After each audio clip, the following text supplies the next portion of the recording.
네, 안녕하세요. 오늘 저희와 함께 깊이 파볼 주제는 소프트웨어 테스팅 전략에서 아주 중요한 부분이죠. 바로 테스트 데이터 가용성입니다. 네, 안녕하세요. 이게요, 그냥 뭐 데이터 준비한다 이 정도 차원이 아니라 프로젝트 전체 테스트 계획에 어떤 영향을 미치는지 그 중요성이랑 또 현실적인 어려움들 이런 걸 좀 집중적으로 보려고 합니다. 맞습니다. 이게 그 프로젝트 테스트 성공을 위해서 시작 전에 꼭 짚어야 할 것들이 몇 가지 있는데요. 네, 조직의 전반적인 어떤 테스트 전략이라던가 아니면 프로젝트의 구체적인 상황, 또 여러 제약 조건들, 이걸 충분히 파악하는 게 필수죠. 그렇죠. 그중에서도 특히 이 테스트 데이터 확보 문제는 정말 실무에서 자주 부딪히는 과제입니다. 아, 정말 현장에서 많이들 겪으시는군요. 자료를 보니까 이 테스트 데이터 확보에 제약이 따르는 구체적인 예시들이 있더라고요. 네, 그렇죠. 예를 들면 실제 운영 데이터를 뭐 개인정보나 이런 것 때문에 바로 못 쓰고 익명화해야 한다거나 맞아요. 그런 경우가 흔하죠. 그리고 요즘 많이 하는 AI 테스팅 같은 경우는 데이터 자체가 아주 특별하고 또 검증도 엄청 까다롭다고요. 바로 그 제약이 핵심인데요. 필요한 데이터를 제때 또 원하는 형태로 구하지 못하면 이게 테스트 계획 전체를 흔들 수 있거든요. 아, 계획 전체가요? 네. 특히 방금 말씀하신 것처럼 구하기가 애초에 어렵거나 아니면 구했다 해도 이게 진짜 맞는 데이터인지 검증 자체가 힘든 데이터가 필요할 때가 있어요. 네. 그러면 이제 프로젝트 일정이라든지 아니면 테스트 범위에 아주 큰 영향을 미치게 되는 거죠. 그 영향이라는 게 어느 정도인가요? 자료에서는 좀 심각하게 이야기하는 것 같던데요? 심한 경우에는요, 특정 기능 테스트를 아예 포기해야 할 수도 있다고 나와요. 기능 테스트를 포기한다고요? 그 정도면 정말 심각한 문제네요. 그렇죠.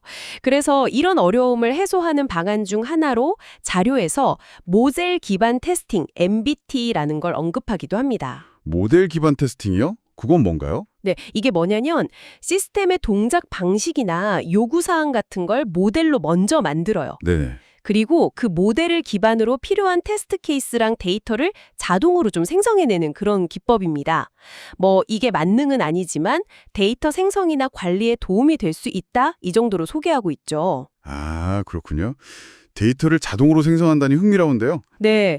하지만 근본적으로는 데이터 확보가 어렵다는 그 사실 자체, 그 제약을 피하기보다는 좀 적극적으로 분석하고 계획 단계에서부터 반영해야 한다는 걸 더 강조하는 것 같아요. 결국은 단순히 데이터를 준비하는 걸 넘어서 어떤 데이터를 어떻게 확보할지가 테스트 방식 자체를 결정하는 아주 중요한 요소가 된다 이런 말씀이시네요. 정확합니다. 네.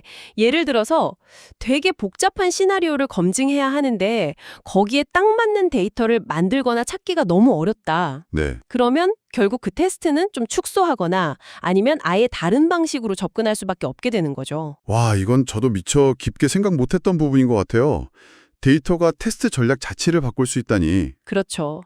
그래서 결국 테스트 관리자는 조직의 전략이나 프로젝트 상황, 그리고 이 테스트 데이터 가용성 같은 여러 제약 사항들 이걸 다 종합적으로 봐야 합니다. 네, 종합적으로. 그리고 그걸 바탕으로 가장 효과적인 테스트 기법, 뭐 테스트 레벨, 테스트 유형 이런 것들의 최적 조합을 결정해야 하는 거고요.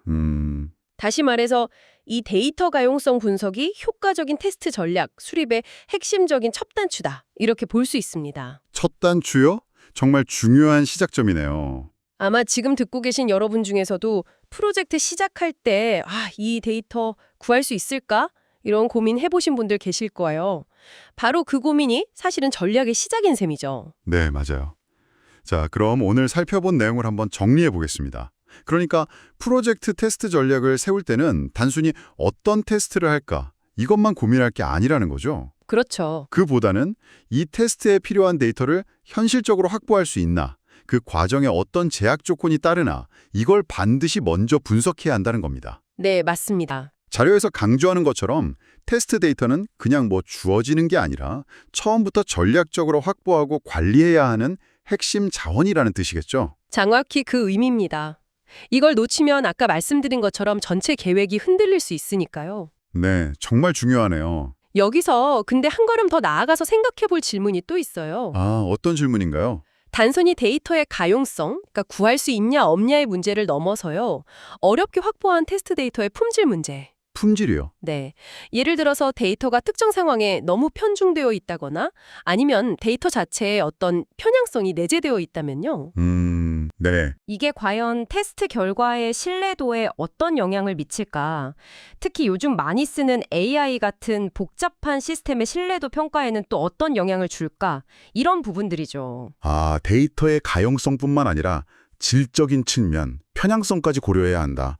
이건 정말 더 깊이 생각해 볼 문제네요. 맞습니다. 데이터 확보만큼이나 확보된 데이터의 질을 어떻게 관리하고 평가할 것인가? 이게 앞으로 더 중요한 화두가 될 것 같습니다. 네, 오늘 테스트 데이터 가용성이라는 어찌 보면 좀 기술적인 주제를 다뤘지만 이게 전략적으로 얼마나 중요한지 다시 한번 깨닫게 됐습니다. 오늘 저희와 함께 깊이 틈새겨 주셔서 감사합니다. 네, 감사합니다. 다음 시간에도 또 유익하고 흥미로운 내용으로 찾아뵙겠습니다.